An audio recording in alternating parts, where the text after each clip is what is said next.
कोकण कृषी विद्यापीठ, अनेक मंदिरे आणि भारतरत्न वामपा, काळे, साने गुरुजी, रँगलर, परांजपे अशा थोरा मोठ्यांनी गाजवलेली भूमी म्हणजे दापोली. आज आपण आलेलो आहोत केशवराज मंदिरामध्ये. कोकणातील जे वैशिष्ट्यपूर्ण काही ठिकाणं आहेत त्याच्यातीलच हे श्री ना पेंडसे असे जे एक प्रसिद्ध लेखक आहेत त्यांचं गारंबीचा बापू हा जो पुस्तक आहे, तर त्या पुस्तकामध्ये हा जो भाग आहे, आसूद असेल, अंजर्ले असेल, दापोली असेल किंवा मुरुड असेल इथे जवळ असणारा, तर या सगळ्या भागाचा उल्लेख दापोली हरणे रस्त्यावरील असूद बागेजवळ उतरून जंगलातून पायऱ्यांची अर्ध्या तासांची पायपीट करून आपण या मंदिराजवळ येतो. मंदिराच्या प्राकारात दगडी गोमुखातून येणारे थंड पाणी आणि नीरव शांतता अंतर्मुख करते.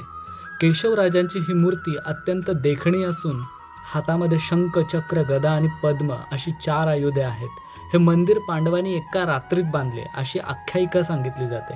असा हा शांत आणि रम्य ठिकाणी वसलेला केशवराज सर्व श्रमांचा परिहार करतो.